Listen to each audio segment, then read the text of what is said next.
Good morning, and thank you for joining us for the Hidden Wounds of War Conference. I am Brent Holmes. I currently serve as the Acting Director of the Hauenstein Center for Presidential Studies here at Grand Valley State University. We'd like to start today's event with the playing of the national anthem.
Good morning, and again, welcome. As a veteran, it is a privilege to be affiliated with an organization founded by a brother in arms, Colonel Ralph W. Hauenstein. I am proud of the commitment the Hauenstein Center for Presidential Studies and Grand Valley State University extends to those who have served our communities and our nation. The Hidden Wounds of War Conference would not be possible without the generous gifts of our members and donors. We are also grateful for our partners for this event: the Military and Veterans Resource Center here at Grand Valley, the Kent County Veterans Service Office, and the West Michigan Veterans Coalition. You should have received a confirmation email this morning that included the flow of events for today's conference. If throughout the day you find yourself needing assistance getting logged into any of the sessions, please call our office at 616-331-2770. There will be a morning and afternoon general session with Dr. Rita Nakashima Brock. After her presentation, Dr. Brock will be joined by Dr. Barton Buechner to moderate questions from the audience. Dr. Buechner is the interim director of the Master of Arts in Psychology with emphasis in military psychology program at Adler University. He earned his doctorate from Fielding Graduate University School of Human and Organizational Development in 2014. Dr. Buechner is a graduate of the U.S. Naval Academy and served in the Navy for 30 years in a mix of active duty and reserve capacities, retiring at the rank of captain in 2008. During Dr. Brock's presentation, audience questions can be submitted by using the Q&A button in the Zoom toolbar. I now have the honor of introducing Dr. Michael Ryan. Dr. Ryan is part of the original team that spearheaded the development of what is now the Hidden Wounds of War Conference.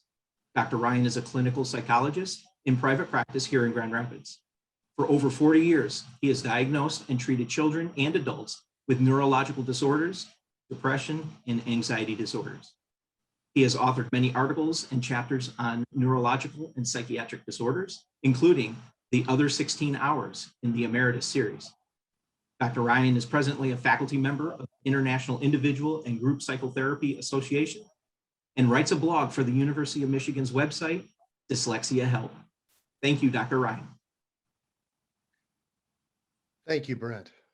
And I want to thank all of you for inviting us into your homes this morning. I'm very excited about this conference, and I appreciate you coming in. My job is to tell you a little bit briefly about the history of the conference. And it began in 2004 when myself and a friend of mine who's a social worker, Carolyn Schroeder, started talking about what was happening as we sent a huge number of troops into Iraq. We both knew the preliminary estimates about how many people would suffer from PTSD, and the effects of that conflict were just going to be huge. And we also knew that no mental health system, at least in this country, was ready to deal with the repercussions. So we began talking and investigating and talking to other people about how we might help our soldiers as they came back. And we did this for a couple of years, trying different things. And we eventually realized that one of the most important things was to give our service people and their families information about combat PTSD and try to reduce the stigma associated with it. So people and families would get help, the help they need and absolutely deserve. So we came up with the idea of a conference. And at that point, I was also talking to Gleaves Whitney, who was at that point the head of the Hallenstein Center. And he was very enthusiastic and supportive. And from the very beginning, the center has been critical and central to us organizing this and being able to put it on. Our first conference occurred in 2008. And the title was The Shock of War and the Trauma of Peace. Carolyn gave the first presentation. Her father had been a Marine in the Pacific Theater during World War II, and she had reached out and become friends with many of his comrades from that conflict. And being a social worker and just a person who's interested in others, she started interviewing these men who, were my heroes growing up. And they had come home from the war. They'd really helped make this country great. Built businesses, they were doctors, accountants, lawyers. But what she found was a huge proportion of them still suffered from PTSD.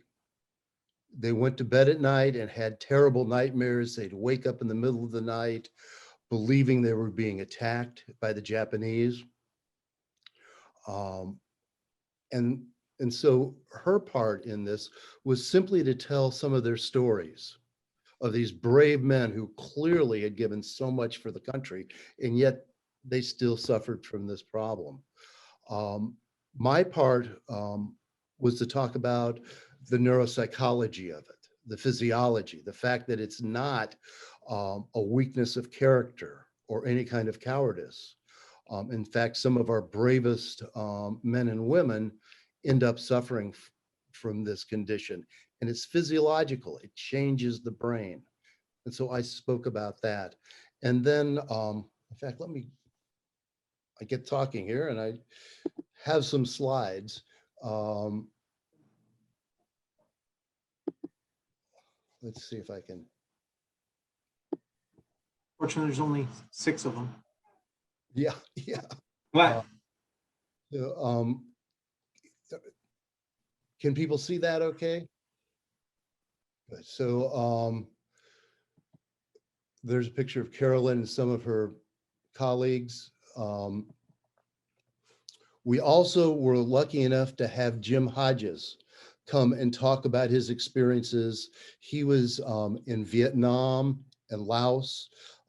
He talked about his experiences, but also how he was able to heal himself from very severe combat PTSD. And it's a fabulous story. He's a great guy.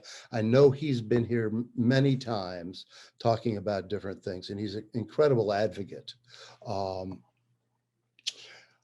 The conference went very well, and we continued to talk and enlist support from the community. And then our fortunes really went up because we heard about Chaplain Herman Kaiser, who was willing to join our group. And Herm became kind of a central leader in this process. He had been a chaplain for 34 years. He was wounded twice in Vietnam because he was not one of those chaplains who stay on base. he went into combat with his soldiers. And then throughout his career, he got more medals and honors than I can even list right now. But one of the things that eventually happened, he became the command chaplain for the U.S. European Command. And then later he got interested in the concept of moral injury and became one of the leaders in this country in that field. And with Dr. Brock, helped develop the Soul Repair Project, which is phenomenal. And he brought that knowledge and understanding to our group. Unfortunately, he passed in 2017, which is a huge loss to all of us. He was a good friend and just loved by everybody. And he was an incredible chaplain, an amazing leader. And as a clinician, I was always struck by what a gifted clinician he was. How much insight he had into the pain and psychological problems of people. We've continued since that point, trying to have regular conferences. Last year we weren't able to because of the COVID pandemic. But I'm very pleased to have you all here. I'm excited that we're going virtually because one of our problems is how do we reach people in the Upper Peninsula, in remote areas with this kind of information. So thank you very much.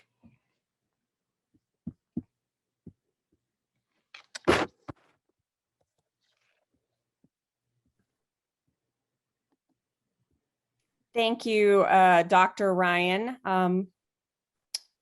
My name is Jill Hinton-Wolf. I am the Military and Veterans Resource Manager at Grand Valley State University. I'm really excited to have you all here. On behalf of the faculty, staff, administration, students, and alumni, I just want to say that we think that this is an important issue with veterans, and we're glad that we're all coming together to have this conversation. I'm a U.S. Army veteran myself, and I'm the central point of contact here, kind of for all things military at Grand Valley. And I just want to spend a few minutes kind of talking about some of the cool things we're doing that's actually moving veterans' lives and leadership forward. Last year, we announced the Veterans Promise, which is if you're a high school senior in Michigan and you commit to U.S. military service, we'll save a spot for you at Grand Valley. We have a guarantee enrollment for you. We also have a really cool new program through our LEADS program, where if you're, it's really good for military who have made a career out of it and are looking to, once they retire from the military, have their next adventure. And so it's an accelerated bachelor's program that is with adults, and it really seems to be a good fit for military. And I also want to mention the Michigan Veterans Entrepreneur Lab out of the Seidman School of Business, which helps train veterans and their families on how to start businesses. It's like a 12-week program. They have a business competition at the end. It's incredible work that they're doing over there. If you're interested in any of these programs, I highly suggest you reach out to me here at Grand Valley, and I can get you in contact with the right places to learn more. I want to just talk about too what an honor it's been to serve both these students at Grand Valley and the communities. And I believe these conversations are kind of more important than ever for us to have about how we support veterans and allow them to bring their unique experiences and backgrounds into our companies, nonprofits, government agencies, communities, and families. And I guess I just want to remind everybody briefly that these conversations are really important, but just remember that veterans are more than their struggles, that I want to make sure we're looking at veterans as the whole picture and the sort of unique leadership and discipline and ability to connect real world experiences and problem solving with some of the biggest, issues we're facing as a country. And that's why we're all here, is to support veterans, making sure that they can bring all their whole selves to the table when they show up in our boardrooms, in our break rooms, in our classrooms, everywhere. With that, I would like to introduce one of my now former students. Her name is Sarah Anderson. She just graduated. She spent 8 years in the Marine Corps, and she was stationed both at 29 Palms in California and in Hawaii, where she was worked in public affairs. Came to Grand Valley, where she received 3 leadership awards through GVSU's Student Life, has been named GVSU's Marketing Employee of the Year. She was Vice President of GVSU's Student Veterans of America and presented this year at the National Conference to great acclaim. She's also a graduate of the Cook Leadership Academy. And like I said, she just graduated with a degree in advertising and PR with a minor in photography. And given our last conversation, she's looking for a job. So if anyone needs a photographer or knows like a really kind of cool, meaningful job that needs somebody that's really dynamic and powerful, I would say maybe reach out to Sarah, because she's kind of incredible. So with that, Sarah, go ahead and take it away. Thank you, Jill. Like Jill said, my name is Sarah Anderson, and I'm a Peter C. Cook Leadership Academy Fellow candidate and student veteran at GVSU. When I was 18 years old, I decided to join the military. I walked into the Marine Corps recruiter's office because of their reputation for being the toughest branch to enlist in. And I went on to serve the people of the United States for the next 8 years. There are many defining moments in my leadership journey, but I wanted to focus on one particularly this morning. In 2010, I was stationed in 29 Palms, California. This was my first time living on my own, away from my network and support system and in the desert. With this transition, I ran into an administrative mix-up where my pay was not properly submitted. I fought this issue for 9 months as a young Marine. I was the lowest rank, I had no authoritative power, and eventually it was resolved, but I want to fast forward 5 years when I had earned the rank of sergeant with significantly more authority, and a group of young Marines were placed in my charge. I remember reflecting on what leadership meant and committing to myself that I would never let my Marines face the crisis like I had, one that could have been honestly easily resolved had my leadership stepped in. In this moment of reflection, I resolved to be a leader who serves those placed under me and influences those who placed above me, regardless of rank, age, or authority. Leadership is service. When you are put in charge of an individual or group of people, you are responsible for mission accomplishment as well as team or unit morale. I have encountered many leaders on this journey, some which have embodied their responsibility of service and some which stopped after mission accomplishment. A lesson I have learned over the last 12 years while in the military, attending GVSU and the Cook Leadership Academy is that selfless service to others is a core aspect of being an effective leader. I have worked to embody this lesson as part of my everyday character. The reflections and seminars from the Cook Leadership Academy have offered, the reflections they have offered throughout this program have reinforced this value in me. My name is Sarah Anderson, and I am a leader. Now, I'd like to introduce our keynote speaker, Dr. Rita Nakashima Brock. Dr. Brock is a Senior Vice President of the Moral Injury Program at Volunteers of America and Commissioned Minister of the Christian Church. A native of Fukuoka, Japan, Brock was 6 years old when she and her mother were brought to the United States with her stepfather from Amory, Mississippi. She was raised in a military family and was the first Asian American woman to earn a doctorate in theology. Dr. Brock was director of Radcliffe Fellowship Program at Harvard University, a fellowship of Harvard Divinity School Center for Values in Public Life, and a visiting scholar at Starr King School for Ministry of Berkeley. Her 2008 book with Rebecca Parker, entitled Saving Paradise, was a finalist for the American Academy of Religion Awards for Reflective or Constructive Theological Studies, and it was selected as Best Book in Religion by Publishers Weekly. An internationally distinguished lecturer and award-winning author, she is a pioneer in the study of moral injury. In 2012, she co-founded the Soul Repair Center with Colonel Herman Kaiser, a U.S. Army veteran and one of the founders of this annual conference. She directed the Soul Repair Center until May 2017. Her most recent book, Soul Repair, Recovering from Moral Injury After War, co-authored with Gabriel Latini, Gabriella Latini, excuse me, is the first book written on moral injury. We are glad to have her with us today. Please help me welcome Dr. Rita Nakashima Brock.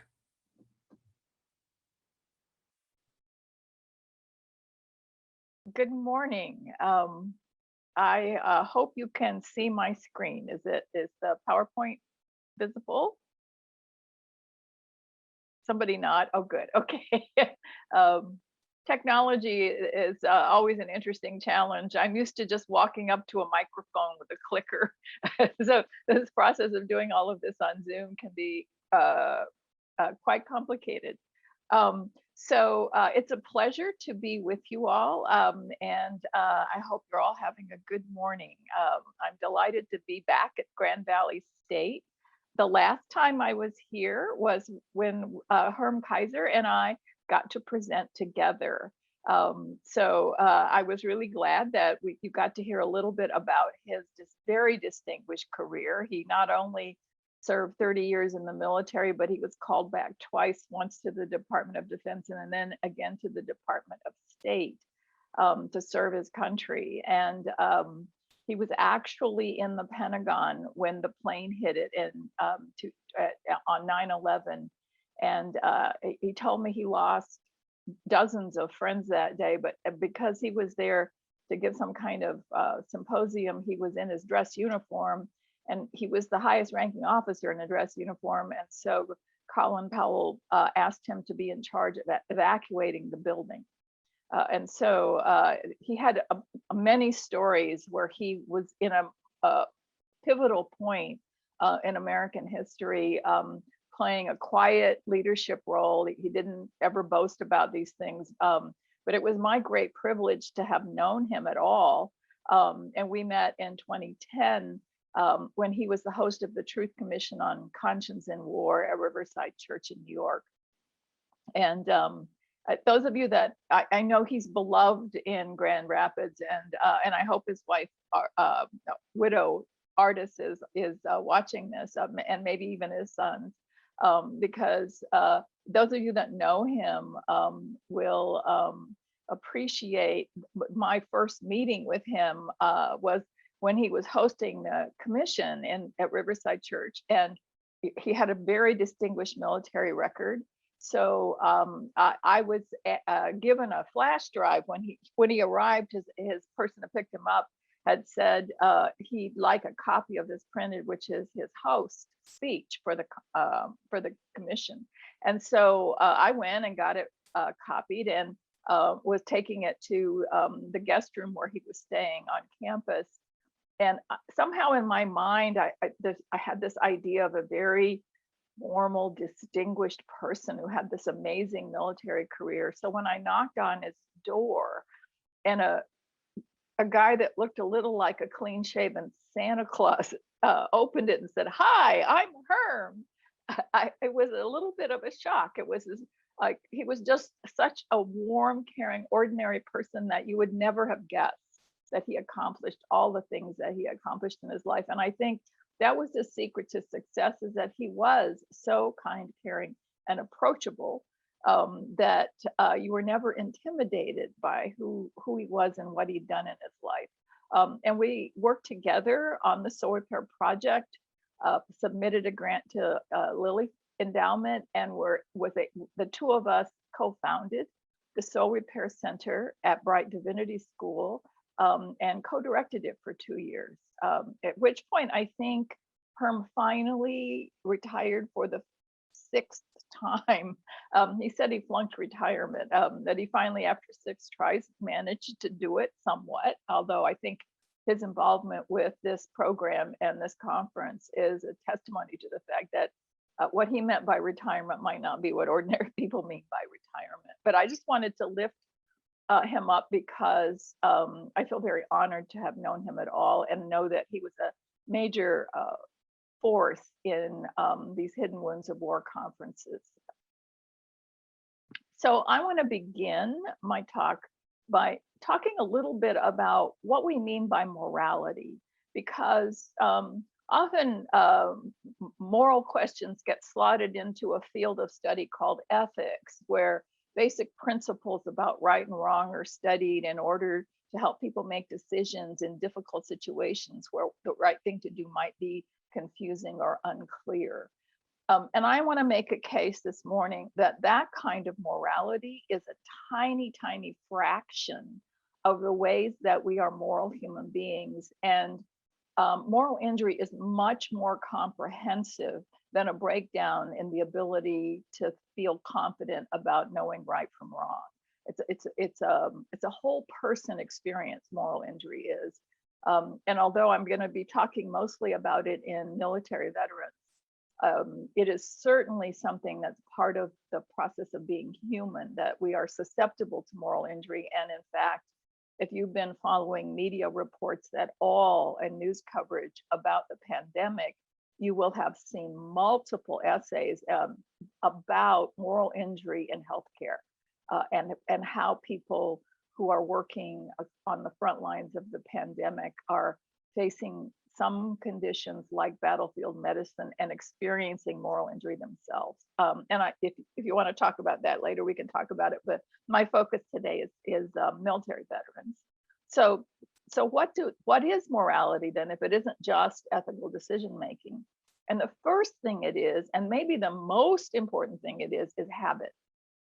And we learn habits from the minute we're born. A newborn infant can mimic an adult. If they're looking at the adult's face, a newborn infant can mimic sticking their tongue out. If an adult sticks their tongue out, the infant will do it. It's an amazing thing to see. So our brains are hardwired to do that. It's not like the infant is thinking to itself, oh, that guy stuck his tongue out, so I'm going to stick my tongue out. It's just something our brains know to do, and it's pre-conscious. It's before we have words or even the language for thinking. And so that process of mimicry, of mimicking the behavior of others around us, it is a lifelong thing. It's not like we stop doing it. It's that other things get added into mimicry to form us as moral people. But habit is something we do not have to think about. That's what makes habit so useful to us as human beings. If you had to think every time you met a stranger, what do I do now because I do not know this person? What is the right thing to do? We would just be spending all our days thinking about really trivial things, but actually meeting another person is ritualized. It's habituated in our body systems. We just reach out our hand to shake their hand, usually in American culture. In other places, you might bow, but you know what to do. Your body knows what to do. Your mind doesn't even have to engage it. Your body just does it. And I think we all became more aware of how we have to form new habits as we move through life and face challenges in the last year. I had to remember, and now I don't have to consciously do this, but I had to remember every time I went out my front door to take and put a mask on before I stepped outside.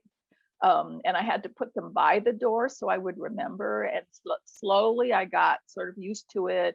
I also had them in pockets of coats and things in case I forgot. But we got into a habit, and part of that habit is also visual. So when I went to a grocery store with my mask on, I would have a response to someone who might not be wearing a mask, that something was wrong. So it's a simple thing, wearing a mask, but yet it took on deep moral connotations. And that's partly true of all habits. Ordinary habits that we do, we don't even think about as moral, but they become moral when somebody doesn't do them. So if somebody steps on your foot, normally you expect them to say, oh, I'm so sorry, are you okay? Or, oh, excuse me. There's some gesture you make to apologize for stepping on somebody's foot.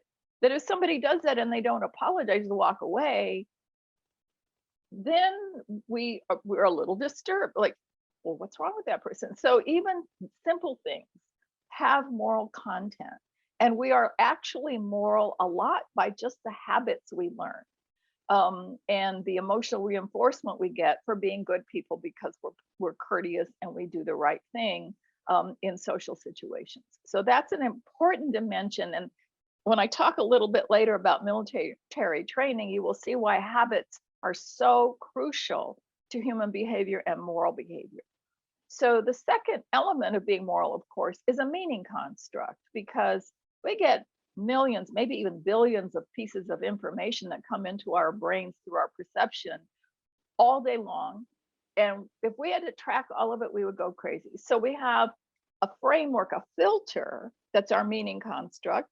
We have a filter that takes in what is important and then discards the rest. And so that meaning framework, that construct, is also quite complicated. It's shaped by our language system. And most people don't even think of language as having meaning in and of itself, but even the way the grammar works can orient us to reality in terms of what's important. So I'm Japanese in my background. I didn't learn English until I was 6 years old. So I have a brain that's been partly formed by Japanese grammar and language and custom that had to switch at 6 over into English and American culture. But there are still traces of that in my brain. I know, because when I write, I have to go back and edit it, because the way I write English or in my first drafts is just not crisp and clear. It's more elusive and suggestive and more sort of Japanese style. But it's also true in East Asian cultures that referring to oneself with the pronoun I is considered a little antisocial, because the group is the most important unit of society. And if you use I, it's like you're trying to stick out of a group. So people just avoid saying me, mine, and I. An example of this is my friend Bo Young Lee, who's Korean, and she says that, and she married an American, but when she introduces her husband to a group of Korean friends, the way she literally says it in the Korean language is not, "This is my husband, Archer." In Korean, what she's saying to her friends is, "This is our husband, Archer." So even when you're introducing something as personal as a spouse in a culture where the group matters, then you introduce them to the group by saying our. And that's just a simple example of how language actually can nuance value, and what makes a person moral may vary in terms of way that language structures reality. And of course, that language is part of culture. It's also how we learn faith in explicit ways. But the meaning construct itself creates a sort of parameters of the realities we take in. And that means also how we regard the universe, not just interpersonal interactions or faith in God, but what is our relationship to the galaxy and to the cosmos and to people we do not know, or the natural world, or the behavior of other people. Those are all part of a very complex thing called a meaning construct or a meaning system. And everyone has one, whether they are religious or not, because you couldn't function in reality with a meaning system to organize your experience. The third thing is a dimension of meaning that it is one of those that highlights moral questions. And this is generally where the discipline of ethics comes in, which are rules, guidelines that are moral guidelines for how we should interact with people in society. And there are hard ones that set a boundary beyond which you're no longer admissible to the society. So if you kill someone and you are convicted of murder, you are actually removed from society. And societies have different ways they handle those hard rules and laws. But every society has hard rules that if you cross it, there's a severe penalty. And these are just two versions that you find. One is a Buddhist list of what's right to do. If you are seeking enlightenment and seeking to be a Buddhist, to practice as a Buddhist, then you have this what's called the Eightfold Path. It's a path on being a Buddhist. And you can see it's not all that different in some ways from what Christians call the Ten Commandments. And we generally think it's self-evident what the Ten Commandments are, because we might have even memorized them in Sunday school if we attended Sunday school. But in fact, there are several versions. There's like 6 or 8 versions of the Ten Commandments, because there are 2 versions in the Bible, in Exodus 20 and Deuteronomy 5. And So different traditions have a different way they organize what are really about 14 different commandments in those texts, and the texts don't organize them in the same ways. So the one you're looking at on this example is the one that Augustine created. And he used a hybrid between Exodus and Deuteronomy. And I won't go into the details, but we think of the Ten Commandments in many religions, actually in Judaism and Christianity, as a kind of line around which you are no longer in correct relationship to God, and that these are important for that reason. So every society has these. Sometimes they're written down, sometimes they're informal, so they're oral, they're made clear because people memorize and learn them as children or young adults, and they're expected to remember them. And then the fourth dimension of being moral is ritual. So I would define ritual as forms of habit that are formalized into practices that deliver meaning. So rituals are not just like brush your teeth. Rituals would be all the whole process involved in brushing your teeth with the goal of having a healthy mouth. So that's maybe simple, but why do we brush our teeth? Why do we do these rituals or habits? Becomes sort of ritual when they have a reason that's part of your meaning system for doing them. And rituals are not practices of ordinary behavior. So rituals actually have a time frame, a beginning, a middle, and an end, and they don't occur usually on a clock, but they do have a pattern and flow then you know when they're ending. And I know lots of ministers who struggle with this difference between ritual time and clock time in January when it's Super Bowl Sunday, and they need to make sure that the service ends on time so people can get to their Super Bowl parties or whatever. So that's when you become aware that ritual time is not the same as clock time. And when the clock gets imposed tightly on a ritual, it can actually disrupt the flow and power of a ritual. It's also, ritual requires imagination because you're inside a space-time continuum in a ritual that often contains what's called as-if moments that are not exactly real, but are performed in the hopes of being real. So that's a sort of what's called a subjunctive mood. And a simple example of that is when in most church services I've been in, people shake hands or greet other people. It's called passing the peace. That people will greet people they don't know, or they'll greet people they don't even like all that much, but give them the peace. And you might call that hypocritical, but in fact, I think it's aspirational. We want to live in a community where people can pass the peace to everyone and welcome everyone. So we enact that in a service in order to say, this is what we aspire to. It may not be perfect, but this is what we aspire to. So ritual also helps us often become better people because we keep enacting these things until we might begin to actually feel them. And the other thing that ritual does is really powerful and important function of ritual is to take in life forces that could really disrupt and create chaos in human communities. Forces like death. Every religious tradition has some ritual process for integrating death into life. But there are other also really important and powerful moments in human existence that involve a ritual process that make that event, that experience, part of our lives. So the pictures you see are transition rituals from one state of being into another state of being. And adolescence, when we go from being children to being physically mature adults, is a really important crossover point. So that is marked in a lot of traditions with some kind of ritual that you perform, even if you're 12 or 13 or 14, you perform some of the things adults do in your gender. So the first picture is a bat mitzvah. It's a kind of innovation in a lot of Jewish traditions where they did bar mitzvahs for boys, but girls might not have had them. So this is a bat mitzvah for a girl.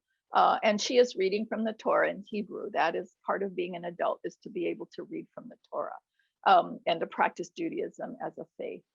And there are other things that occur in such a ritual. It takes it's got a confined period of time, beginning, middle, end. The middle one is a similar. It's not a bat mitzvah, but it is an adolescent transition ritual for girls in the Southwest, and a lot of Native American traditions have this. This is a picture from the Southwest. I think it might be Apache.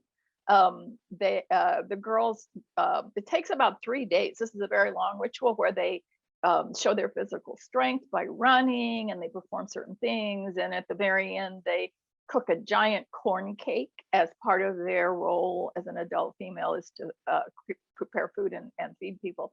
And then once a girl passes through that, then she's considered on her way to female adulthood. And then the last one, of course, is a Christian baptism. And some traditions baptize infants and use catechism or some confirmation process at adolescence to make the transition in adolescence. And some traditions only will baptize what are called believers. So it's a sign of being an adult and making an assent of faith that you get baptized. So these are all just transition rituals of various sorts that help us manage many, many kinds of difficult or complex transitions in life. And military training is one of those kind of processes. It happens in early adulthood. There's an upper limit usually to when you can enlist, and everything about being moral is retrained in basic training. And this is a picture of one of the very first groups at Parris Island that the Marine Corps trained as a co-ed group that lived and trained together. And in September of last year, the Marine Corps decided they were going to integrate all their basic training groups. So this is Parris Island, and San Diego. Pendleton wasn't doing co-ed, but they're going to start, and they're the last military branch to make basic training co-ed. I actually attended a graduation about 5 years ago at Great Lakes, which is where the Navy does all of its basic training. And I was there for one of their graduations, and it was very much integrated. And it was interesting. I was at the honors moment in the graduation. They had 5 different awards, including one for the most the one person who epitomized the kind of person that they wanted in the Navy. Was the most outstanding recruit to complete basic. And that week, 4 of the 5 awards went to women, including the top award, which I found sort of interesting. And I asked somebody about that. Say, well, yeah, that begins to happen. They get in there and they're doing their thing, and so it's not unusual to see plenty of women in the awards ceremony. So, but back to basic training, it trains habits. So in basic training, your habits of walking, speaking, standing, all kinds of habits are retrained so that you can march in formation, as it were, for miles if you have to. And there are all kinds of ways in which the body is retrained. So you don't want to have your people having to think about marching in formation. So you train them habitually how to march and walk and salute, so that you don't have to think about it when you pass somebody. You salute a person in uniform. And so their body habits are retrained in basic training. So is meaning. So you learn the stories of heroic people in your branch of the military. You learn what it means to serve others in that military branch. You learn the history of that branch. You learn all kinds of things that construct a meaning system that you probably knew almost nothing about when you enlisted, and you come out knowing a lot of things. And that meaning system carries with it the code of warriors, the code of honor, integrity, courage, all the kinds of values, moral values that the military instills about discipline, commitment to your unit, faithfulness to your country, all of those sorts of things. That is a meaning system. It's a military meaning system that is implanted. And it comes with rules. There are hard and fast rules in the military that have to do with obedience to authority, and taking care of your equipment, and this is lots and lots of those that are part of the code, as well as things like the Geneva Conventions on moral warfare, on just warfare, that you carry in your breast pocket. So rules are also important in military training, and as are rituals. There is so much in the military that is ritualized that I think the institution in our culture that most understands the power and meaning of ritual might be the US military. I've been to military memorial services, and they're incredibly powerful, but they also have rituals in the field that they do. And the habits also are part of the ritual process of training. But the rituals themselves, when they're performed, relate deeply to the meaning systems and the values involved. So all of that is part of being moral. And the thing that brings moral injury into the equation is life experience. And reality, as neatly as constructed as our meaning system might be and the rules might be, reality doesn't pay any attention to those things.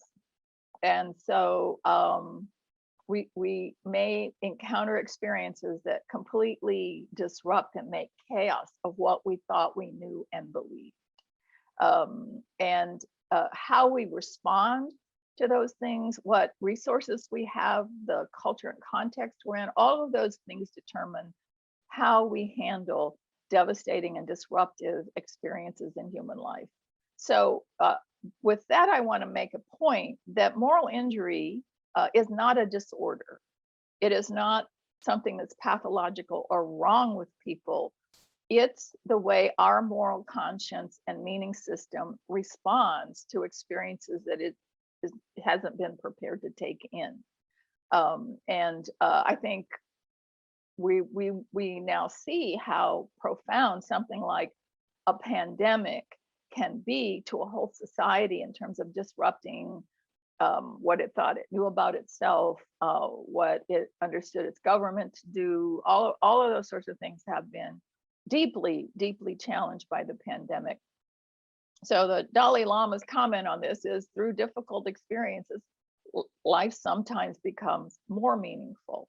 And that is the best possible outcome, I think, of experiencing moral injury and processing it, is that it actually gives you a challenge to create a meaning system that can take in that chaos, so you can develop a more resilient, stronger capacity to handle adversity and disruption in your life. So, and in fact, you may find your experience giving you a greater sense of wisdom and a greater tolerance for handling ambiguity that it hits you. So those are all important dimensions of being moral. So that's habit, it's meaning, it's ritual, it's rules, it's ritual, and then experience is the one wild card, I would say, in that list, because it disrupts it can disrupt that entire list.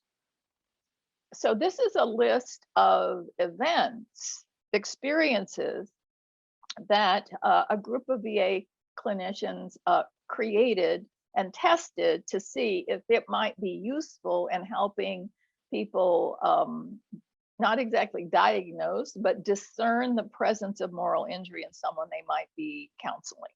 So there is no formal diagnosis for moral injury. It's not in the diagnostic manual.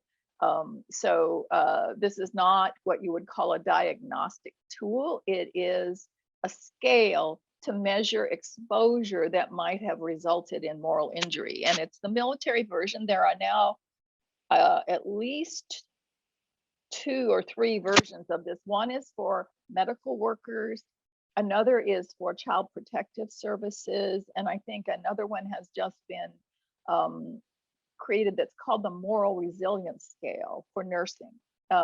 So here are some of the things that might indicate that somebody might be experiencing moral injury, and you know, like if you have more than one of these, it's more and more likely that you might have it. But even one of these can lead you into a state of moral injury. And I'm going to say what moral injury is defined as in a minute. But I think if you look at this list, it starts to become obvious what it might be. First, you saw things that were morally wrong. In other words, you were a witness to harm. And I think we actually saw that recently in the trial of the murder of George Floyd, because some of the witnesses said they were apologizing every night to George Floyd because they felt guilty for not having done more to save him. And even the clerk who received the $20 bill said he so regretted ever taking the bill. He wished he'd just given it back, that it all would have, that he felt responsible for the murder for not trusting his instincts and giving the bill back. That he took it meant George Floyd died. So people, you saw something that was morally wrong, and you can often feel responsible as a witness. I am troubled by having witnessed others' immoral acts, and that also relates to one, that being a witness. And we can be completely affected by, like that murder, by watching someone do something immoral. Or I acted in ways that violated my own moral code or values. And this shows up in studies of military veterans who have killed in combat, who have twice the suicide rate of other veterans. So even when you're trained to do it, even when it's legal, it can still cause you suffering. My friend Camila Mejia was in Iraq, and he said he was in a firefight and he was on top of a building and there were people demonstrating, and a young man stepped out of the crowd with a grenade in his hand. And his first thought was, well, he's too far to do any damage. And then the next thing he knew, he was lying in, the man with the grenade was lying in a puddle of blood. And he doesn't remember shooting, but he remembers thinking, he's too far away to cause any damage. And if I kill him, I'm going to cross some kind of line I can't get back from. And then when he saw him in a puddle of blood, he wasn't sure if he had shot or not. But when he went into a closet later and counted his bullets, he had shot 11 bullets at that man. And he was devastated. And he struggled for years with having killed someone. And even though he'd been ordered to shoot, there had been an order given, the person had a grenade in their hand. It was in warfare, it was a lawful kind of kill. But what he's come to is a sense that he has to accept that he did that, that he will never feel good about it, but it can help him remember that he needs to live a life of service and try to help the world after he took a human life. So that's a tough one, violating your own moral codes. And then 4, I am troubled by having acted in ways that violated my own morals or values. So it might not be as severe as killing, but you still might have done things that violated your moral values and you feel bad about. I violated my own morals by failing to do something that I felt I should have done. And there are lots of times like that. I'm troubled because I violated my morals by failing to do something that I should have done. And then I feel betrayed by leaders who I once trusted. I feel betrayed by fellow service members who I once trusted. I feel betrayed by others outside the US military who I once trusted. And that would be other officials that might oversee the work of the military. That's one area of people outside the military, people in Congress, the president, others. who should be trusted. And then these are sort of the opposite of the list of bad things. I trust my leaders and fellow service members to always live up to their core values. And 11, I trust myself to always live up to my own moral code. If you say no to those, you may be experiencing moral injury. So it's a pretty comprehensive list. In some versions, it's shortened to 10, but it gives you a sense of what kinds of things people mean when they say, well, what causes moral injury? What might make moral injury happen? So there are two prevailing definitions. The first one was proposed by Jonathan Shay, who spoke actually at the same Grand Valley State Conference on Moral Injury that Herm and I spoke at. He was the afternoon speaker, and he's a psychiatrist who worked for 20 years at the Boston VA with Vietnam era veterans. And he believes that his work as a psychiatrist was to speak on behalf of the veterans who asked him to educate people about their experiences of moral injury. And he's the first person to use that term. This one, the definition I'm proposing here that from him here is from an essay in 2014 that is a condensation of a book-long discussion in Achilles in Vietnam of moral injury. So his summary of it is a betrayal of what's right. And what's right is a huge what's right, not a minor what's right, but right in a kind of that sense of a hard rule sense of deep moral right. So it's a betrayal of that kind of deep moral right by someone who holds legitimate authority. So someone in power in the military or a leader in a high stakes situation. And there's nothing more high stakes than war. All three are part of the definition: betrayal of what's right, someone in authority, high stakes situation. That cluster leads to what you saw on that previous scale of betrayal. And for Jonathan Shay, betrayal is the deepest, worst form of moral injury, feeling betrayed, feeling like you were trying to do right and somebody prevented you or actually thwarted you or even tried to get you killed. But that is a serious betrayal. And there's actually a recent report, that a study published in 2018 that was done with 900 combat Marines, and they were trying to sort of see how PTSD and moral injury were manifesting in these 900 combat Marines.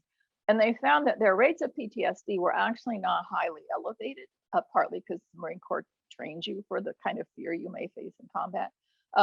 So the PTSD rates weren't that high, just correlated to combat. Where the PTSD rates were elevated were in relation to betrayal.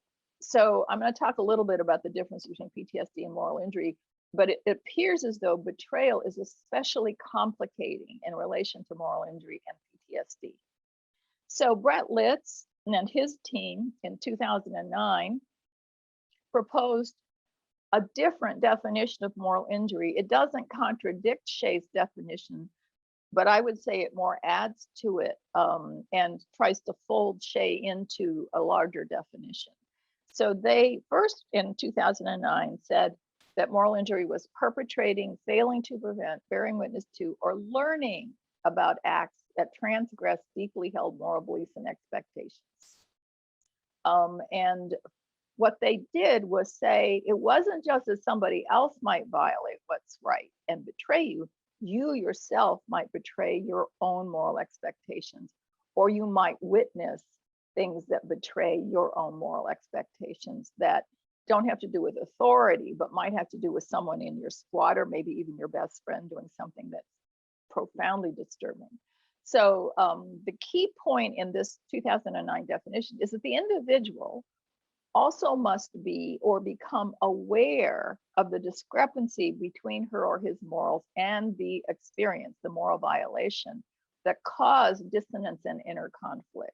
So just witnessing some major moral transgression might not automatically lead you to have moral injury. You may have killed in combat in a way that saved lives, and you might even get a medal for it. You might have felt great about doing your duty in the military. And then 10 years into your civilian life, you might start to think differently about what happened to you in warfare and start to feel a discrepancy with the civilian world where killing is murder, killing is wrong, and your military experience, and then you start to feel dissonance and inner conflict. That is when you start to sink into moral injury. So let's, in 2016, some of the authors did a whole book called Adaptive Disclosure. And this is a slight paraphrase of what the shortening of what they said in the book about moral injury. They call it a syndrome of shame, self-handicapping anger, and demoralization that occurs when deeply held beliefs and expectations about moral and ethical conduct are transgressed. So it's partly about your beliefs and expectations and them not being fulfilled. It is distinct, and here's the difference with PTSD. It is distinct from a life threat, as it is also not inherently fear-based. It can arise from killing, perpetration of violence, betrayal of trust in leaders, witnessing depraved behavior, or failing to prevent serious unethical acts. So if you hear about something that happened on the battlefield, you probably aren't experiencing any fear about it because it's someone else's experience and not you weren't terrorized yourself. But what you hear may be morally deeply disturbing to you. So you can have moral injury and not have PTSD. And I know someone who 40 years after his military service really began to experience serious moral injury. I think it isn't that he hadn't been carrying those experiences for 40 years. It was that he was facing near the end of his life, and something made him go back, rethink it, and then he had this dissonance meltdown. So here are the ways that moral injury can impact a person. And the impact, as I said, basic training changes your whole person, habit, ritual, belief, all of those rules. You are actually transformed in the military, not only by basic training, but the military experience, especially if you go into combat. All that training it is delivered to you so you can survive and do your job in combat. And it's important that it works to change you so that you can function. But it also then can create moral injury dissonance when you hit experiences of chaos, for example, friendly fire, or just having to do what my friend Camillo had to do and then realizing it was awful. He felt awful immediately. Because it's all tied up in that whole person training, it's also tied up in all the dimensions of a person's life. So emotionally, they will sink into what are called moral emotions like shame or guilt or outrage. Jonathan Shay talks about a kind of berserk fury that some Vietnam era veterans felt to their government and to what happened to them in Vietnam for being betrayed. It can result in feelings of contempt for everybody's evil, there's nobody good, or a sense of a loss of honor and a loss of any kind of positive moral feelings like joy or happiness. And anger, especially in that system, can be extremely toxic because it's hard to control, and people may ruin their most important relationships because they're in a sort of state of anger. Relationships then break down, and moral injury is often characterized by distrust or cynicism about everyone. And so loss of trust is a key thing, and self-isolation is often a sign of moral injury. The person doesn't want to be around other people or can't relate. So severed ties, disconnection.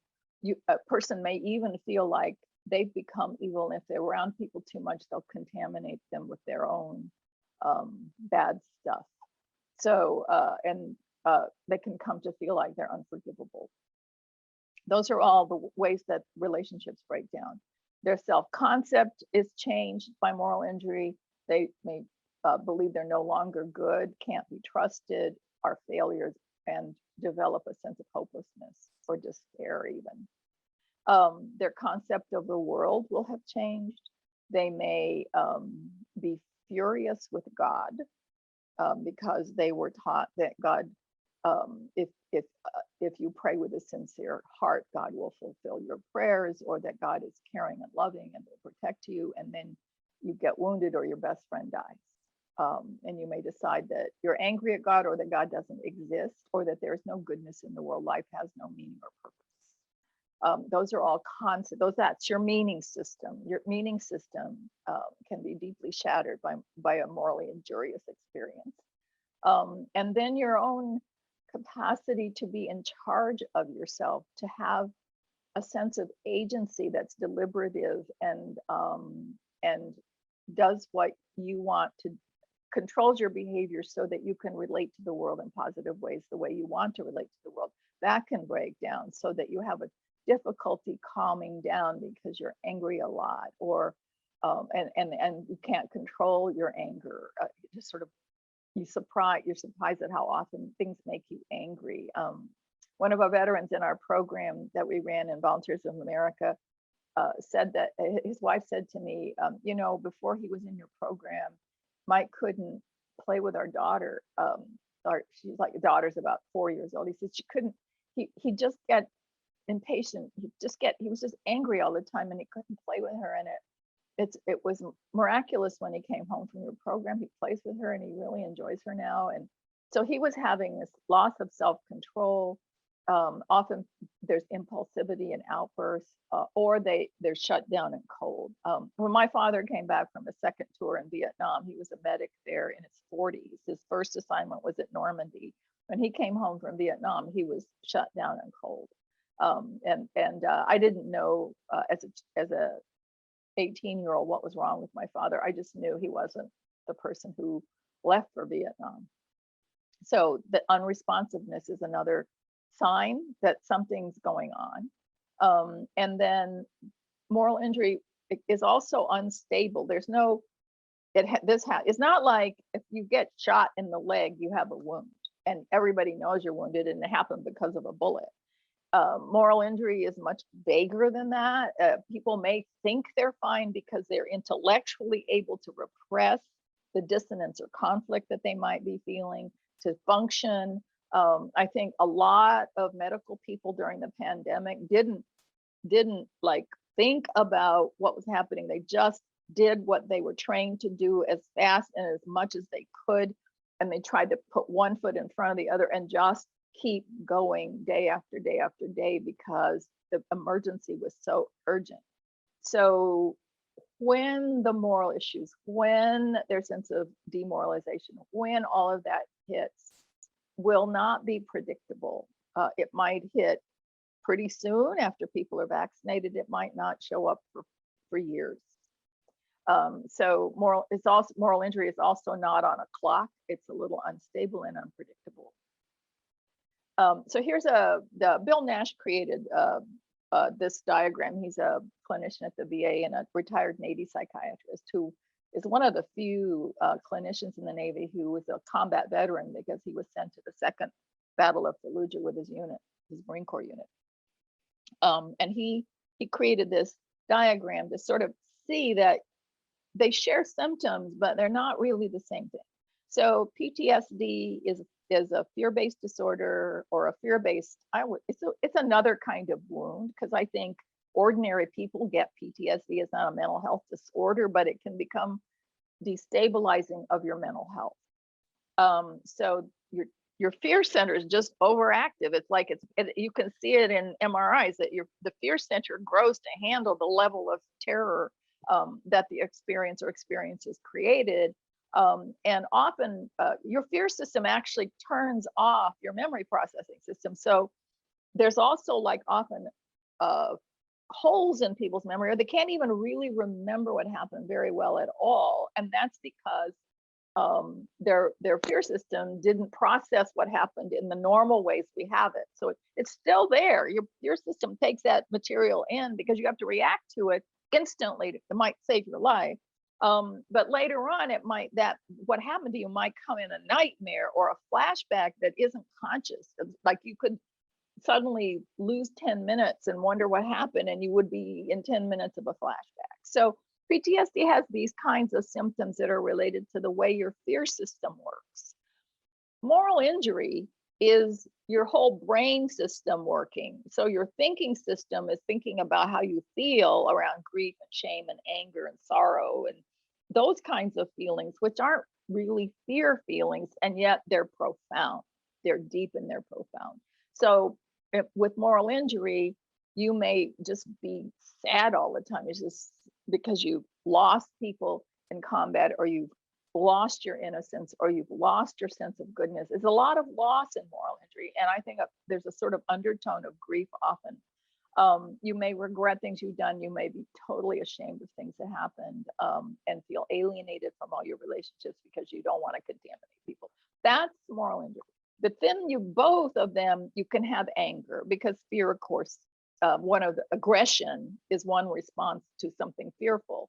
So anger, you can also be depressed because you feel so bad. You can be anxious. With PTSD, you're already in a sort of stirred up fear state. So anxiety might be a constant for you. With moral injury, you may be anxious for lots of reasons. Maybe you don't want people to know what you did or what happened. You may be anxious they'll find out. There's all kinds of reasons to be anxious if you have moral injury as well. Nightmares and insomnia can also afflict you if you have moral injury, because your psyche is trying to get you to process this experience. And in both cases, people will use alcohol or drugs to try to not feel, not be in so much misery. And the most serious consequence, of course, is suicide. So this is a list of moral emotions, is what is related to moral injury. That happiness psychologists sort of started to talk about emotions in different categories. So the shame, there are negative moral emotions and positive moral emotions. And so these are some of the negative moral emotions that cause us to suffer. So on top of guilt and shame, there's embarrassment or humiliation. There's outrage, fury. Disgust is a big one that isn't often talked about in relation to moral issues, but we have a visceral, like built-in response to blood, guts, and gore. It's very negative. And so you can feel terrible because you in a combat area might wind up with parts of your best friend on your body, and then you're this deeply conflicted feeling of disgust for that, and yet also loss. So disgust is a kind of moral emotion. Contempt, a desire for revenge, which comes with a kind of outrage, fury, or frustration because you couldn't do the right things because your leadership tried to prevent you from doing the right thing. And then, of course, sorrow and remorse. Those are all moral emotions. So I'm going to end with a set of assumptions that I've come to that help me sort of grapple with moral injury. And then I'm going to open it up for conversation and questions. First, and this is something that as a theologian, I believe, but it was surprising to me to start hearing psychologists and psychiatrists who are sort of scientific and don't usually make universal claims say this, but the ones that, like Bill Nash and Brett Litz that work on moral injury, say the human condition is to be born moral. We are all born moral. Our brains are hardwired to be moral because they're hardwired to need love. We can't function without love, and we can't function in love without being moral. So we're hardwired to be born moral. The training we get into a meaning system and habits of behavior is cultural, but the capacity is that we're born moral. And that reality, unfortunately, for those of us born moral, is chaotic and unsafe. So we have to manage it collectively with a meaning system, because we're social animals. We have to be in social units that protect each other and care for each other. We manage it collectively, and in a complex society as complex as the United States or a modern democracy, we all pretty much operate with multiple interlocked meaning systems. So we code switch all the time. So how we interact with our children and our spouses might be quite different from the way the codes of behavior are in a workplace, or children at home and school have different codes. So one of the ways we manage that reality of chaos and unsafety is that we have multiple meaning systems that operate in different ways. And so the military is a very strong one that's imposed on top of a civilian one. And then when people leave the military, they're sort of just expected to function. And I actually believe that boot camp out might be a really good idea. Herm and I actually started working on that. And this afternoon, I'm going to talk about some of the things that we came to in realizing that if you have a boot camp out, you really have to have something on moral injury and PTSD and other ways to help people process out of the military. But so we code switch a lot. We learn a new code when we enter a new institution, like when we go off to college, we learn the whole world of higher education, which is probably not like our family environment, maybe not even like high school. And moral injury is devastating, but it's an ordinary human experience of moral failure. It is not a disorder. So it isn't that therapy, mental health therapy might not be helpful. It can be quite helpful to someone in a crisis. But because moral injury is that whole complicated system that has to be rebuilt, it really takes time and new relationships to restore somebody to recovery from moral injury. And therapy can launch that process and be really helpful. And in fact, Brett Litz and Bill Nash, in their book, Adaptive Disclosure, have a process they propose for therapists who want to work with people with moral injury that can be helpful. But it's not a disorder. I think that's really important to say over and over. Veterans who have moral injury, there's not something wrong with them. It's something that happened to them in a context where no normal human being wouldn't be unaffected. It's not like you can go into war and come out the same. And moral injury is related to trauma. So you can have it and PTSD and TBI and the physical injury all at the same time, but it's distinct. And if you are, one of the studies out of Minneapolis VA was done where they had a group of veterans all diagnosed with PTSD, and they took a random sample of half of that group and pushed them through a new program in which they had a chaplain do 8 sessions, 2 hours a week, one day a week, 8 sessions, so 16 hours with the same people diagnosed with PTSD. But in the chaplain sessions, they actually directly addressed moral injury by talking about it, by talking about forgiveness and all kinds of other things. And each week they had a different thing they talked about. And what they found at the end of that test of that program was that the veterans who had the chaplain piece alongside their PTSD treatment did much better, improved much more in their PTSD treatment process. So they weren't measuring whether moral injury was fixed or not. They were measuring whether if you actually tried to do something about moral injury, how that would relate to PTSD treatment. And they found that it improved PTSD treatment. And then the last assumption I want to make is that every society, culture, and religion has some sort of process to help people who have failed morally to be restored to the society as an ordinary person. But not all approaches alleviate moral injury. Some of them make it worse. And so it's really important to know that when you have somebody trying to process their moral injury and they're thinking about their faith or their meaning system in relation to it, how they're going to come out of that process. So one way that you can talk about what's better or worse is if their idea of absolute, their higher power or God or some force that sort of controls or regulates reality in the universe is very harsh and punishing. That kind of belief system is likely to make moral injury worse. And so that's something that Kent Drescher, a Presbyterian minister, did in a study of moral injury as related to religious beliefs.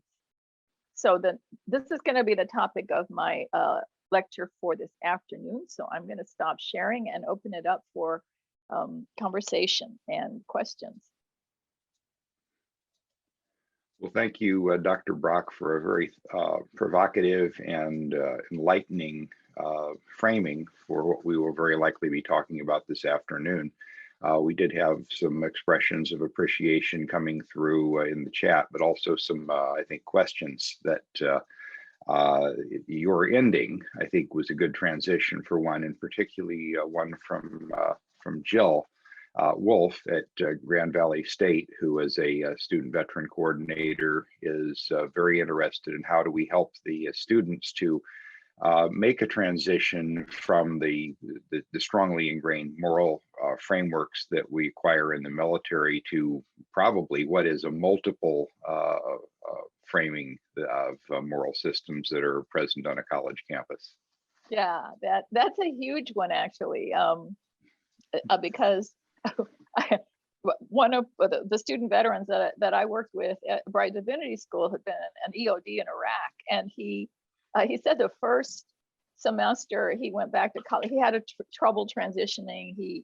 All kinds of terrible things happened to him in Iraq, and he was drinking and he was angry, but eventually he calmed down and went to college. And he said the first semester he had an 8 o'clock class, so he showed up 10 minutes to 8, dressed, ready for class, and he'd be the only one in the classroom until like 7:59 when the professor showed up, and then the students would show up, some of them 10 minutes late in their pajamas.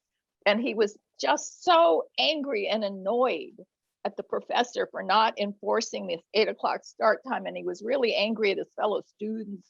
And he said it took him a whole semester to calm down from just being angry about all of that. And his big achievement the next year was to actually go a little late occasionally to his 8 o'clock class. But it took him that long to wind down from that rigid sense of discipline. That's just a small example of if somebody had just told him that this was going to be hard, he wouldn't have suffered so much.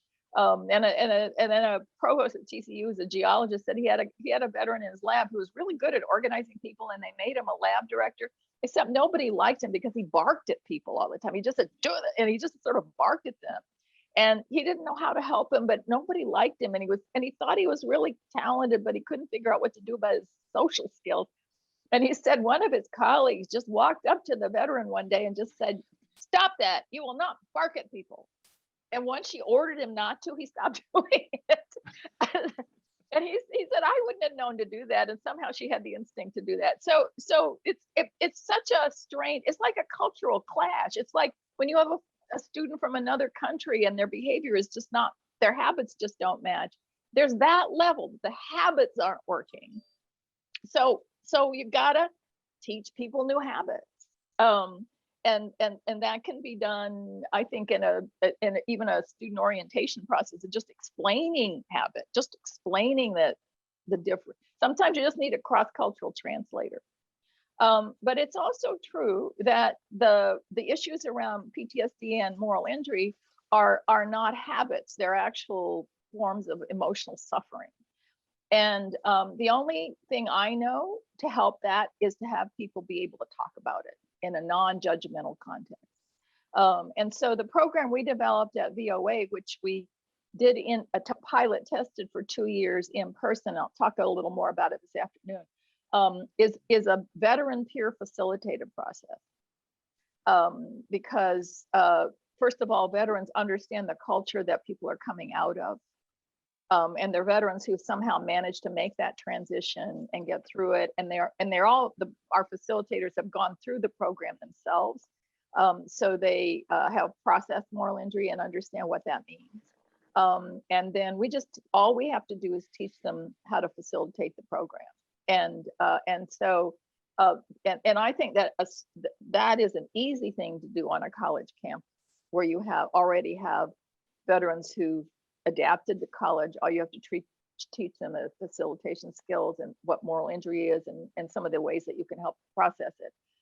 And we are actually now in the process, hoping by fall to pilot test turning that in-person program that runs about 50 hours into an online program that's maybe 30 hours. Our program is designed for our veteran clients who were recently homeless or chronically homeless or living in low income housing for veterans with children. So they're, I would say, in most cases, a higher risk population than college students. If you've managed to get yourself an application and enter college, I think you've already got some life skills, and it's easy to build from those. But so yes, I think anytime you're asking people to code switch from one culture and set of habits and behaviors to another one, they need guidance. You don't usually dump people into a foreign language environment without a dictionary or some language instruction. And I think that the military's way of transitioning, because the military does have transition programs for people leaving the military, and they've gotten better. They've added more to them, but they tend to be the military style briefings. And what people really need is time to calm down, get in touch with their inner self, and process all the emotional stuff they're carrying. And a briefing can't do that. In fact, briefings shut that down. I was at a NEH for Veterans in Society, and a woman who helps with veteran transition gave us a stack of index cards, and each of those index cards had one task and the number and code for a form that veterans had to do. Each one of those things was stuff that veterans had to do to transition out of the military, including mortgage benefits and whether you find apartments and looking for a job, all of those things. And she asked us all with PhDs in circles to figure out from those 50 cards what the priority was of what to do and when to do it. And we, 5 groups of PhDs came up with 5 different orders, and most of us didn't even know half of what those forms were. And I'm thinking about so you have somebody who's in their mid to late 20s who maybe entered the military at 18, straight out of their family home, high school, and then they go into the military, and then they come out and you hand them this deck of cards and say, well, good luck. It's not possible, humanly possible, to do all of those things. And so I think a better transition out would at least give people a running start at a successful transition. And it would give the people who are suffering the most a chance to process. So I think it's also a good prevention process to do boot camp out. I have a friend in the Marine Corps who's trying to work with the Marine Corps to get them to do it because he spent 23 years in San Quentin on an attempted murder charge, and he was special ops. There is a whole subtext there about justice-involved veterans after service. We seem to be seeing an increase in that, and we've got a lot of good questions popping up in the chat and some good discussion. But I think one of the things that your last piece touches on is the intersection between identity and moral codes. They are they're connected in many ways, but not exactly the same thing.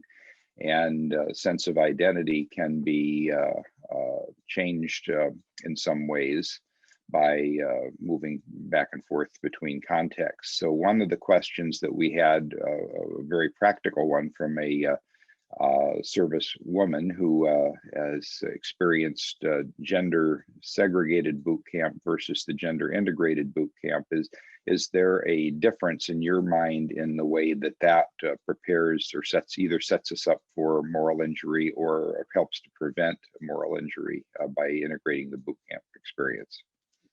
That is a great question. I don't think anybody really knows. But I do think it's a sign that the Marine Corps decided in September that no Marine should be allowed to go through in a single sec training, basic training. That they tried it at Paris Island and found it to be in some sense positive. It's not clear what, but I think they wouldn't have made that decision had Paris Island created all kinds of problems for them. I think the biggest problem that I think the military had with creating co-ed boot camps was facilities. Is they're going to sleep together? Are there separate bathrooms? And most basic training camps don't have separate bathrooms. for gender, and it's and also questions around trans soldiers or Marines and sailors. So I think that there were sort of those kind of it's sort of like when Herm told me how he got the military to do kosher meals. They wouldn't do them because it was too hard to do. You can't find the Jews in the units, and you can't count enough meals, and how do you get the meals to the Jews? And so they were like, wouldn't do kosher meals. And when they figured out that everybody can eat kosher meals, no big deal. Then they were able to do them. But you have the same issue around bathrooms, medical, health clinics. I mean, women have different medical needs than men do in adolescence and young adulthood. So I think those are complicating factors. But I actually think it is a good thing in terms of gender for men to experience women as equals, which is what basic training requires. And I remember the first group of Army co-ed Rangers that trained together. One of the men interviewed about his experience was that he was a radio operator, and one of the women in the group, they were humping a long distance, and he was, he gets to carry all the equipment, and he was at the end of his rope. He was so tired that he couldn't continue, and he said, she's the one that helped me. She picked up my gear and humped the rest of the way with part of my gear. And I think that changed his life and attitude about women in combat, that all these guys went right past him, but she stopped, and she was able to make him complete the journey and complete it herself. So I think it just training together normalizes the process, and also there have to be adjustments for people who are short, have less upper body strength and things like that. But there are men also like that. They just try to hide it, or wear tall shoes or whatever. But in any case, I think it has the benefit, I would think, of they did a study with colleges. I can tell you that co-ed colleges are believed to be much better for men than single-sex colleges, because they change some of the behaviors of all-male culture that are detrimental both to men and to women. It's not like fraternity hazing is good for men. But that kind of thing starts to calm down when you add women into the equation. It's also, I think that the same questions were raised in the 1950s about an racially integrated military. And there was a lot of conflict around it. Vietnam was a flashpoint for race because the civil rights movement was happening in the country and people were going to war in mixed units. And so it isn't that there weren't tensions and problems, but I think everybody now would wonder why you'd want to have a non-integrated military when you have so many now troops of different races and ethnicities performing perfectly fine together. I remember Sebastian Junger's Korengal film interviews the one Black Army person in the camp. It was a airborne camp, and he said Black people don't usually jump out of airplanes. We're in enough danger as it is. We don't willingly jump out of airplanes. He said, but I decided to do this, and my mother, nearly had a heart attack. He said, I'm the only Black guy in this unit, and I know there are people that probably are racist and probably don't like me. But he said, when you're in a unit like this, you take a bullet for each other. It doesn't matter. So he was very sort of matter of fact about it, but and he was clearly proud of his service and proud to be there. That opens up another wide range, and one of the questions, several of the questions actually, are looking at prior to military experience and their roles on susceptibility to moral injury for various reasons. One of those I know that Bill Nash has really gone into lately is attachment theory, in terms of what are our healthy attachments and unhealthy attachments, and how can developing that help to immunize us in a little bit for the negative effects of moral injury, even though it is a normal experience. But the one of the questions deals with particularly religious orientation. is a both a strong family value grounding or a religious grounding of some sort before the military service, if whether it's present or absent, a major factor in the experience of moral injury. Yeah, I think one of the things that helps people recover for moral injury is remembering that they were loved. That if they had a healthy, solid time in their early life where they felt loved and appreciated, then even though the moral injury is afflicting them, if you can get them to go back to that memory, it gives them a sort of place to plant a new life narrative that isn't dominated by what a terrible person they are because of their moral injury. That it gives, what we try to help people do is to stretch out their life narrative so that the moral injury is placed in perspective rather than being the thing that is who they are. And having had a positive life experience at the beginning can help with that. But I would say that if you are a healthy person, you develop good empathy, you're kind and caring, and you want to be, people like that are often idealistic and want to be of service to other people and have a life purpose that's bigger than their own personal success because their values are about loving other people. They can be more susceptible to moral injury. So the case in point is Dr. Lorna Breen in New York, who killed herself at the end of April because she was an emergency room supervisor at a Bronx hospital, where it's one of the poorest areas of New York City. So she, her hospital was just beginning to become overloaded from the cases of COVID, and she got COVID herself. And so she had to quarantine. And as soon as she was able and recovered, she tried to go back to work, and she stepped into an emergency room in utter chaos. And she had a Bible study group, member of a Presbyterian church, a really committed person. She was running marathons, getting her MBA while she was working as an ER doctor, from a family that loved and supported her, had been happy, highly successful, high achieving, was going to be a star in ER medicine. And she went back to a hospital in chaos and couldn't, and she had always relied on her capacities, mental capacities and emotional capacities to handle any emergency. That's why she was an ER doctor.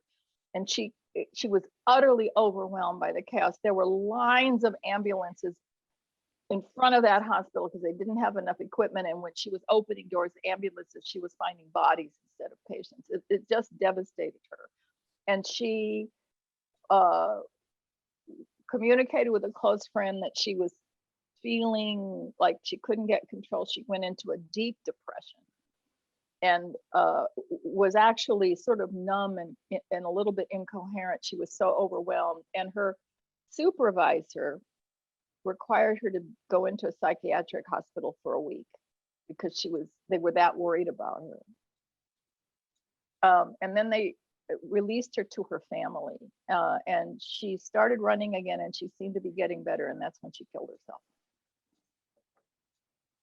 So this is a high achieving person with a good family, and an idealistic and really hard, high stakes kind of job where her demands on herself she could always meet, and she just couldn't cope with what happened.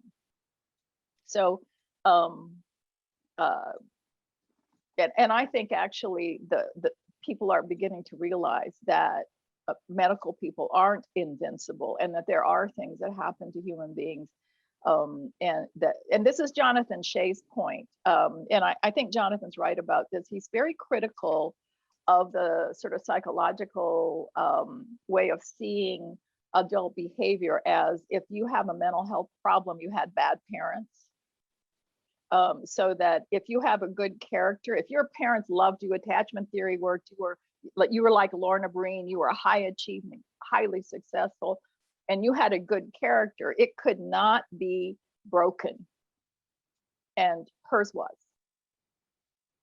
And Jonathan Shay's point is, you can face a human extremity like war or a pandemic or a catastrophic attack or an earthquake. You can face some kind of life condition that actually destroys your adult character. So I think when that happens, if you don't help them find a way back to that good character or forward to a better character, that's when they will, their lives will end, or they will go into some kind of downward spiral that they never come out of. Now, there's very good work coming out of Canada. Suzette Bramall Phillips and several others that are looking into the role of leadership in building tolerance for morally ambiguous situation and potentially morally injurious events.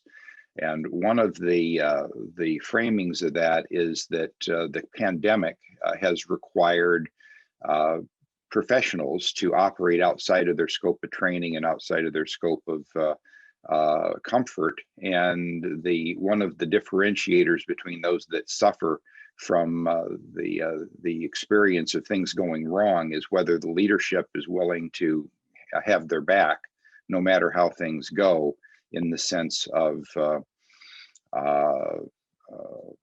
looking out for, realizing they're doing the best they can under the circumstance. So one of our audience has asked the question in that vein as to whether it's helpful for us to start thinking about decoupling moral injury specifically from combat trauma and thinking about it as a more universal type of human experience and ways to accommodate for that.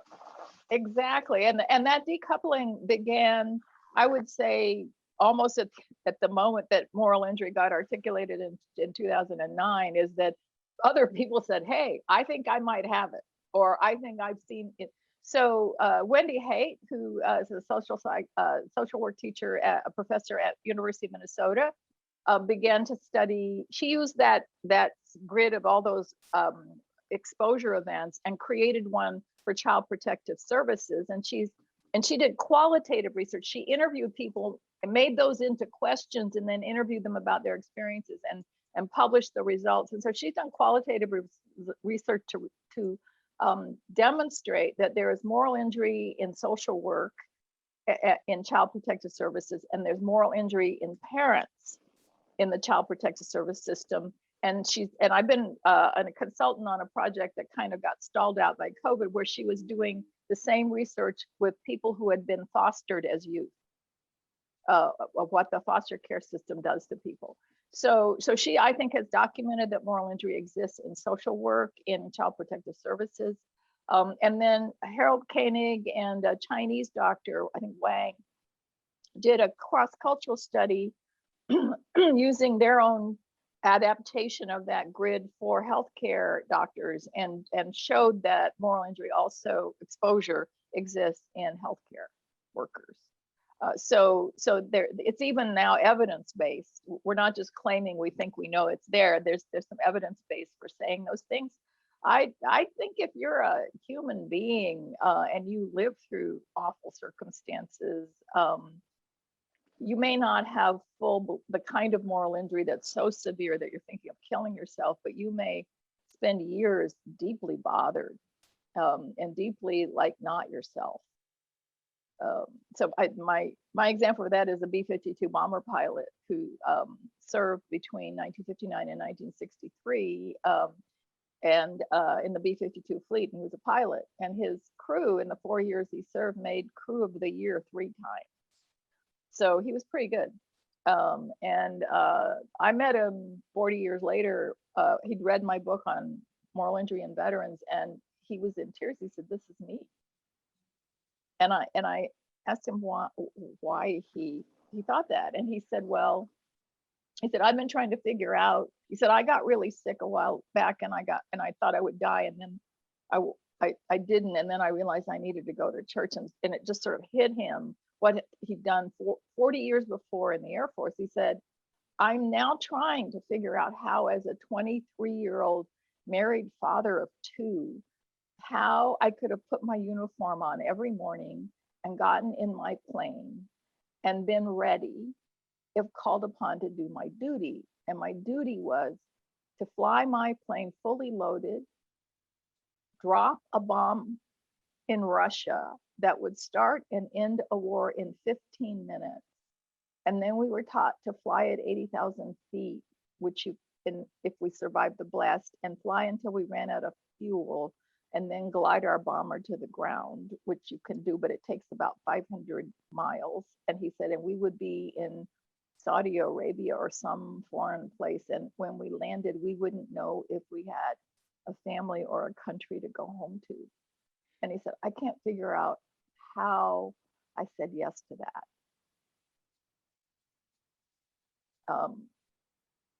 He was in a serious state of moral injury, but it didn't kill him. He wasn't thinking of killing himself. He wasn't in that level of moral distress, but he was having a character kind of meltdown, and he was reading every book he could get on God and evil, trying to figure it out, because it was clearly a crisis of faith for him as well. A lot of times we don't process these experiences until we come out of them, and like we're in going some to way. die, and we realize we were at the final moment where we can do anything.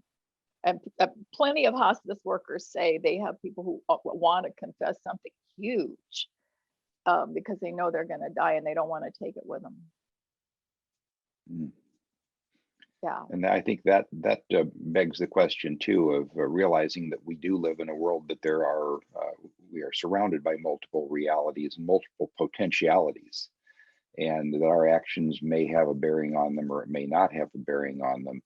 And that gives us, I think, both the sense of awesome power and powerlessness in the same moment. So one question would be, is there any kind of religious training or otherwise that prepares us to make decisions from a higher level of good in a situation where there is moral complexity?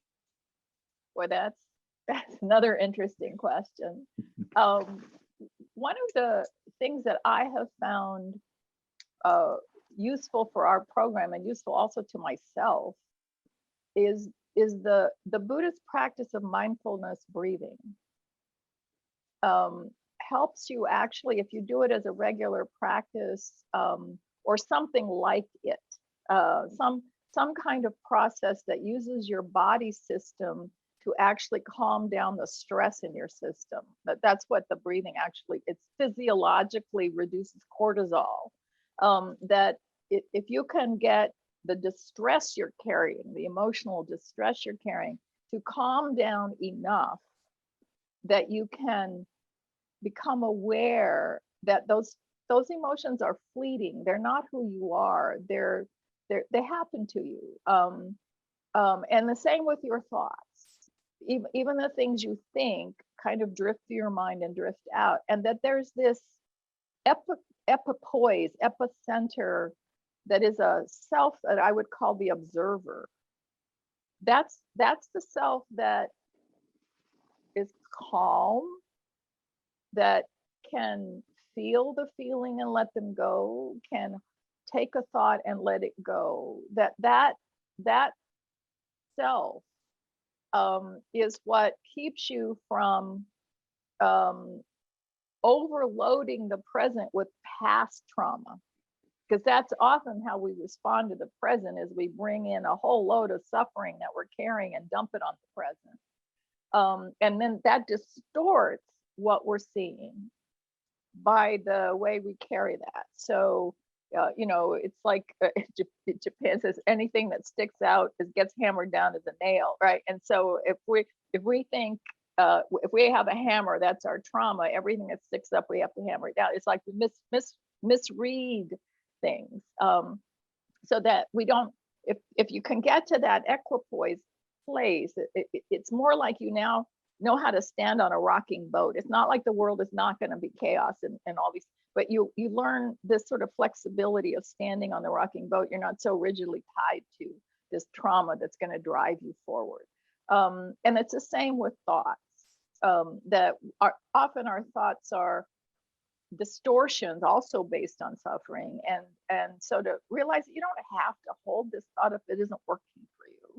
that's also part of the way we are more poised and calm and able to observe reality and respond to it appropriately. And that's a discipline. That's just doing these practices so that when we get stressed, we immediately go into a breathing mode that helps us calm down. That's a habit.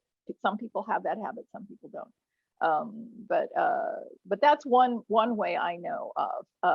And I'm fairly emotionally reactive myself.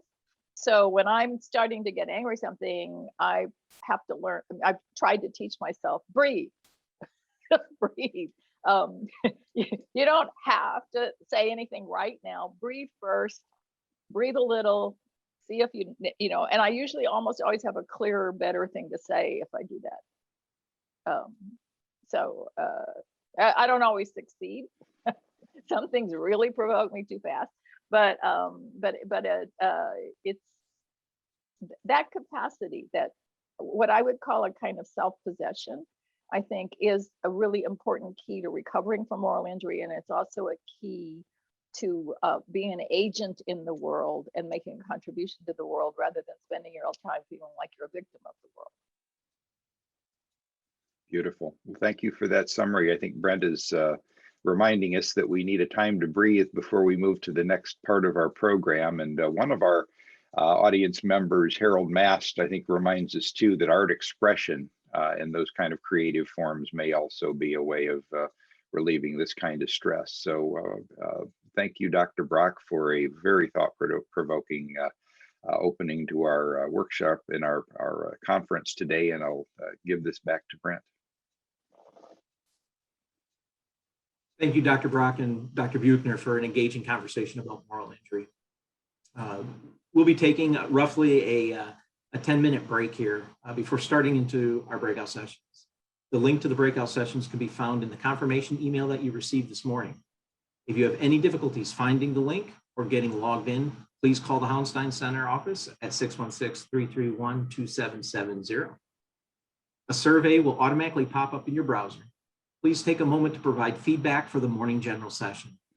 For those that are attending for CEUs, the survey is required.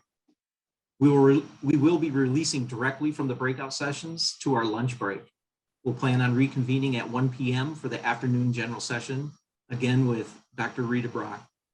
Enjoy the morning breakout sessions.